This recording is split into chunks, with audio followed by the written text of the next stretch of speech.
Here we are again, talking about another relevant anime. Isekai wa Smartphone to Tomo ni is a 12-episode series released in the distant year of 2017, based on a light novel by the same name and made by Production Read. As the name subtly hints, this is an isekai, following the story of Mochizuki Toya, a young man with no backstory who is killed accidentally by God himself. He is reincarnated in a world filled with magic, equipped with his trusty smartphone as a gift from God. From here on, we see him encounter new people, solve problems around the kingdom, and maybe find love. Yeah, it's as generic as they come. Although this seems like an easy target for this series, and it is, we have a sort of attachment to it, not because we enjoy it, mind you, but because it's a series that has been living in our head rent-free for 4 years, so it's time to kick it out. So, let's explore why you shouldn't watch Isekai wa Smartphone. This isn't a series that we expected anything from. The promotional images look just like your average isekai you will find while browsing, with long names that are now a staple in light novels. We were prepared to be unimpressed, bored, maybe even enjoying it in a so bad it's good kind of way. We weren't prepared for a train wreck we were about to witness. It was at this moment that he knew. He fucked up. The first time I watched it, it was around 4 years ago. And the first episode just left me speechless, as I had never experienced a series that messed up with my perception of time as much as Isekai wa Smartphone to Tomo ni. I was barely 12 minutes in, but it felt like hours had passed. The premise, while unoriginal, was handled very poorly, just diving headfirst to a world with barely explained rules, and a blunt protagonist equipped with his phone-shaped plot armor or something. I might come out as overly harsh or even cruel towards such a lighthearted story, but that was my honest first impression with it. I thought maybe it was my younger, edgier self just hating for the sake of hating. Then I watched it again this year, and it was even worse than I remembered. Probably one of the most curious gimmicks of this production is its story, as this is one of the few animes that doesn't have a story at all. Although there are some traces of narrative, these are mixed with filler, comedy skits, or attempts of, making the story full of filler just to reach the 25-minute mark per episode. On paper, the story is about Toya, a 15-year-old teenager who dies in the real world, out of screen mind you, and he's transported to a different world, but now with increased stats and his signature plot device phone. If you thought that Heal was overpowered, this little piece of crap can do anything that the author wants to. Cast magic, GPS, cross-dimensional internet search, among other things that the script might need at any given moment. As the story progresses, the protagonist will find several girls that will assist him on his quest. That's pretty much it. The protagonist has no motivations, being a starting one or a driving force throughout the show, and no, making the girl smile is not a motivation, at least not valid for this kind of story. Now, spoilers? Not really. As we mentioned, there's no story, so this is a forced spoiler-free review as there's nothing to speak of. In this production that someone made by putting several clips on a timeline Windows Movie Maker, this story is poorly constructed. The narrative is so weak that the studio had to add 2 or 3 stories per episode just to fill time. For example, in the same episode that we introduced a new character, Yae Kokonoe, we got a subplot about some lizardmen ambushing a caravan that leads to another subplot about healing a butler that leads to another subplot about healing a blind duchess. We'll talk about this episode later, but keep in mind that the episode that was focused on introducing a new character barely presented the character and focused on other plot points rather than expanding on the new addition to the party. Don't worry though, the inconsistency in narrative is consistent throughout the entire show, so props on that, I guess. Unlike other shows where people recommend a specific episode to hook someone into watching a show, here we will offer an episode that will make you avoid this show like the plague. The truth is, any episode works. It just works. But the worst one of the bunch is episode 2. This episode starts by presenting a samurai girl fighting a pirate, Sasuke, Josuke, and some generic NPCs from shitty MMO games. After fighting a few ones, she gets hungry, so the party helps the girl and she joins them. Obviously, this episode will be about her inclusion to the show, being the typical introductory episode so we can know about her. Then they fight some lizard men, and after a very uninspired fighting scene, we finally get to know more about the protagonist? I thought it was going to... Here we get to see a mortally wounded Butler. The scene is actually very sad as Toya finally faces death in this world, and he learns that not everyone can be saved. He heals the motherfucker by extracting an arrow. A clean arrow, despite being on his heart. Then heals him as if nothing happened. Okay, now we know that the butler and the girl were part of the nobility. So after this encounter, Yaeko Konoe finally gets to...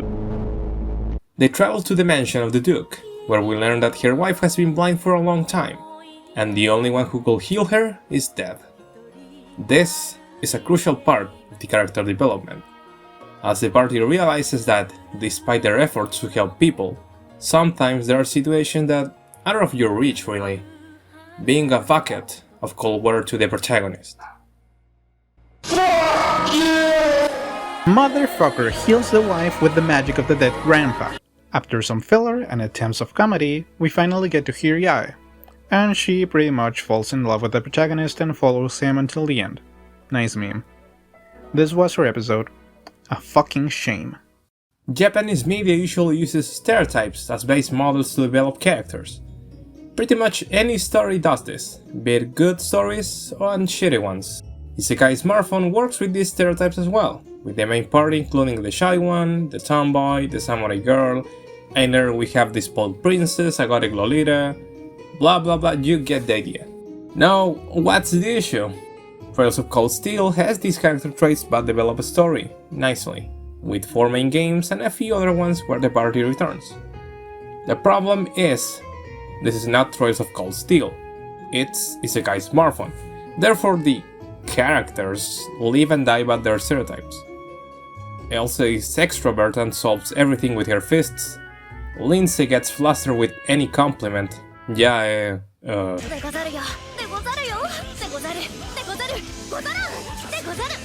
And the list goes on.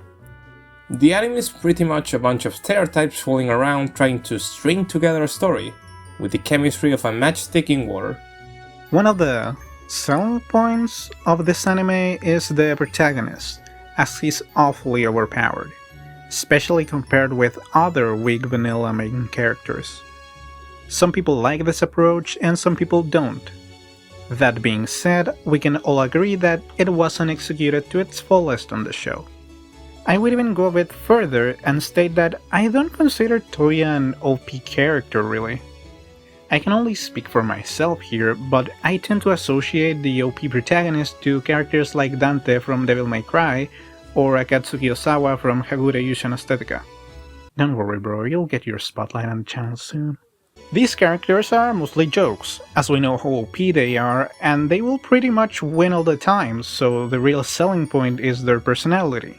Cynical, arrogant, and funny are common traits among these characters, and they certainly have their appeal. When it comes to Toya, yeah, the guy has increased stats and a strong plot device for sure, but he himself doesn't bring much to the table. You have to be a character to be an OP character, you know? Toya is way too bland. It has all the annoying characteristics of the weak vanilla main characters, but with the power level of Saitama. The guy has no personality, goals, whatever, and with all the shit that he pulls on screen, he can be defined as a fusion between Saito, Jesus, and Chris Angel.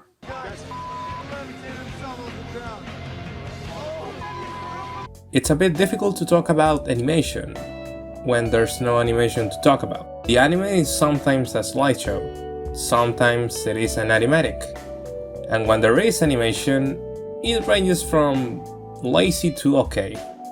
There's a clear lack of passion on the project, as lots of scenes lack impact, frames, detail, quality, or any effort whatsoever, to the point that frames and scenes are recycled sometimes. This gets even worse when we have animation and direction issues at the same time. We have transitions from one comedy skit to another, but there are no transitions for bigger changes in scenery. For example, here we have the party selecting a bounty or quest, and in the next frame they are in the middle of a fight that, by the way, ends up in like 5 seconds. And then we have a transition scene now. The rhythm is more akin to a 4 based anime, but this is like novel adaptation. Alas, the pacing is a fucking mess. This is the equivalent of adding random connectors to an essay to reach a given word count. Definition of filler if I ever saw one. The voices were okay, I guess. The music is pretty bland and generic, but nothing ear-piercing or anything. I have to give credit where credit is due, because the anime has the balls to start with a shitty flute, which sets up the story quite nicely. Tell me, is there anything else I can do to make up for all the trouble? Now, after all this, we have to ask the question: is this a parody? This is pretty much the only argument we could find to defend the existence of this series, as we've seen a few people arguing that this series was made as a satire of all the generic isekai series spawning every season. While there's at least the tiniest bit of merit behind this theory, we feel that it gives undeserved praise to the series as a whole. As we expressed earlier, there are no redeemable aspects in this product: lazy animation, asinine storytelling, and bland characters. A product can't be made this bad intentionally without the underlying intention speaking through. This will be the shortest grading in the Please Don't Watch series, believe me. Production value: laser animation that needs grading. There are some voices on it and that's it, 2 out of 5. Storytelling: there's no story. Characters: which ones? Enjoyment: none.